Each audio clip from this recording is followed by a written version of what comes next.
So, day 6 of the 2025 World Darts Championship is today, and back obviously with the double sessions after it was Tuesday, wasn't it? Or, yeah, Tuesday's day where obviously it was only one session in the evening, but double session again.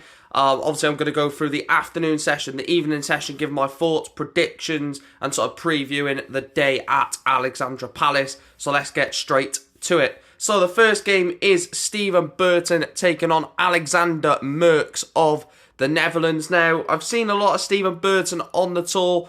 I've not really seen any of Alexander, to be fair.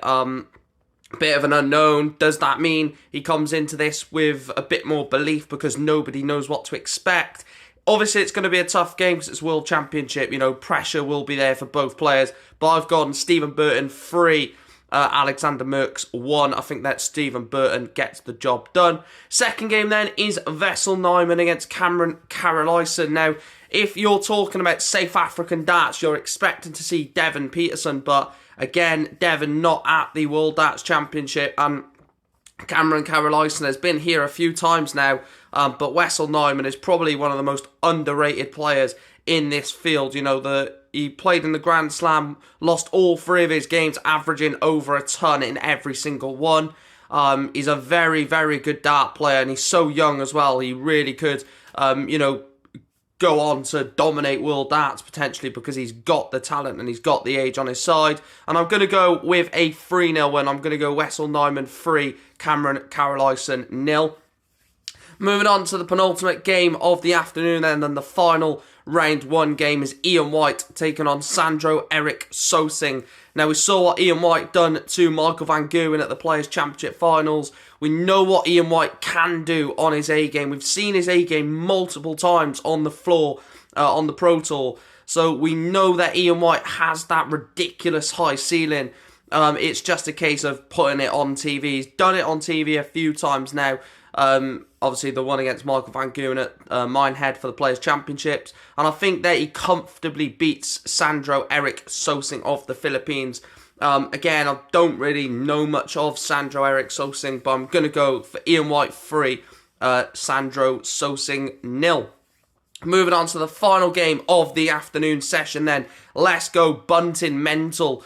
Steven Bunting takes on the German fella Kai Gotthard.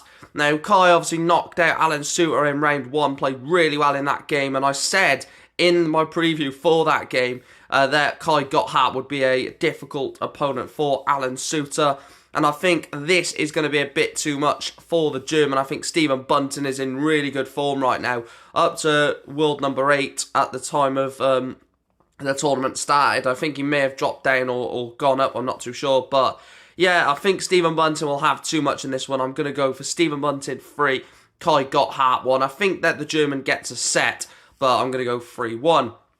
So in the afternoon session, I went for Steven Burton to win 3-1, Cameron Carolison and Wessel Nijman and Ian White both to win 3-0, and Steven Bunting to win 3-1. Let's have a look at the 4 evening session games. So we start off with the World Grand Slam semi-finalist Mickey Mansell taking on Tomoya Goto. Now, looking at this game, obviously, Mickey Mansell is in good form, but Tomoya Goto has always been decent when he's turned up at Ali Pali. I remember his first game at the Alexandra Palace. He's a decent player. Probably Japan's best player, I believe.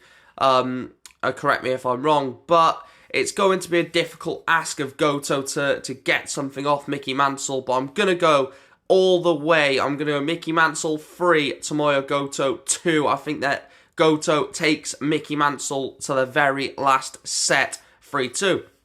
Next game then, Florian Hempel takes on Jeffrey Duzvan. Now, Jeffrey Duzvan was an incredible player 4 or 5 years ago.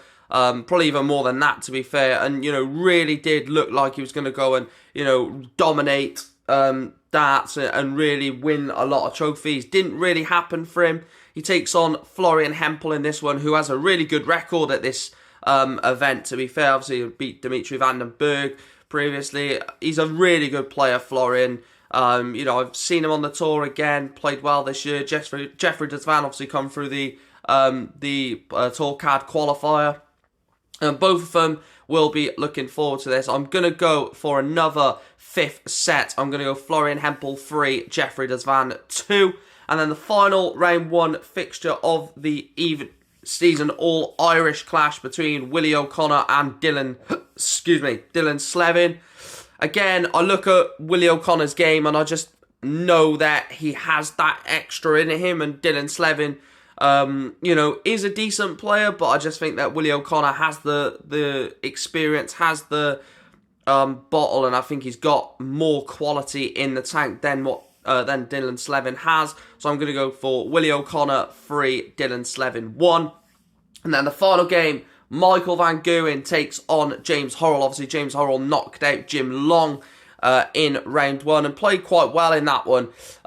James Horrell, a 3-0 win that was over the Canadian. And this one I think is going to be a stretch too far for James Horrell. I think Michael Van Gerwen will win this one by 3-0. Michael is not being spoke about really of potentially winning this tournament. No one's saying, oh, Michael Van Gerwen could win this. Michael Van Gerwen has a chance of winning this. It's very much not spoken about, which means he can go a little bit under the radar, win a few games, and then start to obviously be in the question. But I've gone Van Gerwen 3-0.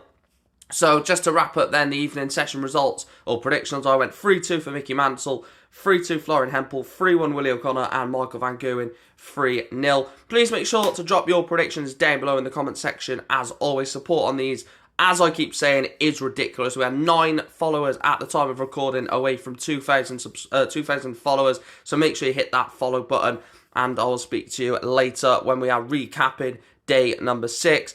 Thank you for watching, and I'll speak to you later.